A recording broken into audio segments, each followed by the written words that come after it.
Hello, my name is Lucy Dawson, and welcome to 7th grade World History. I'm so excited to be your child world history teacher. This year's crop of kids is awesome. They're so curious and creative, and I'm really lucky to teach the kids that I do. So thanks for sending them to Carey Academy. A little bit about me. This is my 5th year teaching at Carey Academy, my 14th year teaching in general. I went to Duke, went to St. John's College for my graduate work. Then I went to teach in the DC area, St. Stephen's and St. Agnes, where I taught upper school English, and then on to Baltimore, Maryland, where I taught at McDonough School, again, upper school English. Those are my people up at the top, my husband and 2 young kids. I love world history. I love travel. I love learning about different historical periods and different geographical places. I lived in Italy when I got to study abroad. During my undergraduate experience, I got to be in Florence. My husband and I have traveled through Greece for our honeymoon and studied ancient Greek history and art. We went to Germany to study World War II with a grant he got through his school. He's a teacher as well. So I really have loved history since I was little, and I'm always looking to learn more. To talk about the class a little bit, I'll start with the essential questions that sort of drive our world history curriculum that Miss Alicia Morse and I have created together. The first essential question is, why does the past matter? Why do we study history anyway? How does it impact today? So we talk a lot about what we're studying and why it matters. And that's a question that has driven how we've selected the historical periods and places that we have. We want to always make sure that what we're teaching is relevant. We talk a lot about current events and connecting today's news with the past and how they are indeed very closely connected. Number 2, what is the dominant narrative? Who writes the stories? Who is missing? So we talk about the way history has been told and from whose perspective, and how important it is to avoid the single story, the danger of the single story, and to look at history from multiple perspectives and from especially perspectives that have not been told or have not been looked at as much in the past. Number 3, we do talk about oppression, which can be difficult, and we really try to be thoughtful about how we talk about hard history.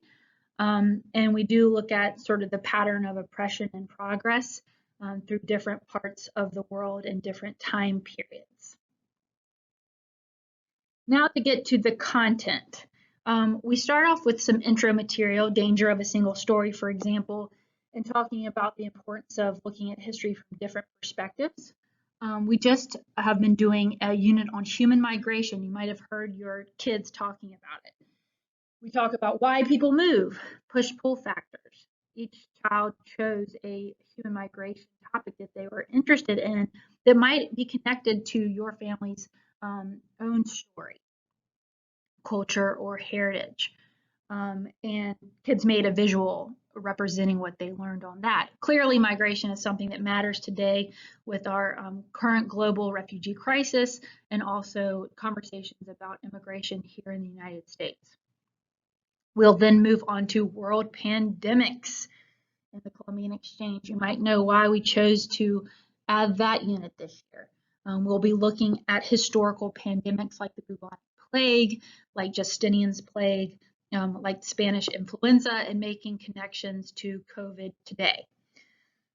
Then we'll go into discussion about the Columbian Exchange and the old world and the new world, interacting in a way they had never before, including the diseases that came over from the old world to the new world, and those ramifications. T2, we really focus on the African continent. We start with great African civilizations, and this is a time where we love to bring in our wonderful CA families who can share firsthand information about their own culture and heritage. And we had families last year come to share with us from Eritrea, Ethiopia, Nigeria, and so we're hoping to do that again. And if you're at all interested in sharing your family's culture and history, we would love to have you come and talk to our students. We then move on to some hard history. We talk about the Atlantic slave trade and the European empires that were fueling that, and also the resistance of people who were enslaved who resisted that horrible industry. We talk about colonialization and imperialism in the African continent. And then we talk about independence movements. Independence movements in South Africa, in Kenya, in Ghana, and Algeria. And kids actually write a parable showing what they've learned. We then move on to Latin America. And we look at great American empires, the Aztec Empire, the Inca Empire.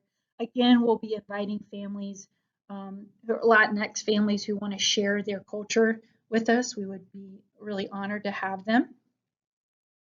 We move on to some more hard history with conquest of the Americas by different European empires and also parts of the United States, and imperialism.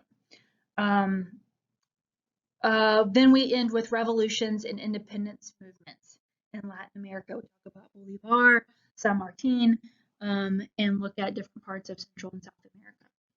Finally, we hope to have some time to look a little bit at World War I, its causes, the fact that it was the first modern war and some of its effects, and do a unit on flipping history, which deals with dominant and counter narratives. As I said before, we do have a unit on migration, and you might have already had your children ask you about this, but there will be an opportunity for them to share with other students their own migration story, whether it's parents or grandparents who came from across the United States, or whether it's from a different country, China, India, countries in Africa, South Korea, etc. We're so lucky at Carey Academy that we have this very rich and diverse group of families who can share their stories with us. So that's something to think about in the future. The assessments that we do in history really vary and allow students to be really creative. And it's not just sort of the dry multiple choice tests. Kids write about art, pieces of art like paintings and sculpture. They do digital curations. There's historical simulations where we sort of act out historical events, creative writing. There's visual presentations, and kids also have a chance to create their own original comic book. In terms of our class tools, you can find homework, as every other class does, in Blackbaud in the bulletin board at Week at a Glance. That's where we put the classwork and the homework for each week. Grades we put into the assignment center in Blackbaud once we have graded them. So that's where you can see how your child is doing. All class materials, videos, articles, readings are in our OneNote, our World History OneNote. For information on how you can help your kids, ask questions, ask what they're learning about, ask what they're finding to be interesting.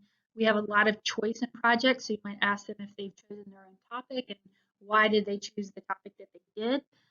Encourage your children to self-advocate. If they have questions or need clarification, please encourage them to reach out to me. I'm very, very happy to talk to them and clarify.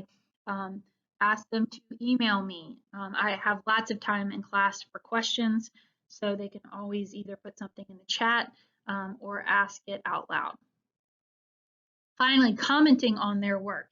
Maybe they could show you, drafts of writing or drafts of visual projects that they're putting together, and you can comment on whether or not the clarity, the creativity, if it's visual, is it aesthetically pleasing? We welcome you to give your child feedback. That's it. Have a great day and week. If you need me, please email is the best way to get in touch with me, Lucy_Dawson at careyacademy.org. Thank you so much.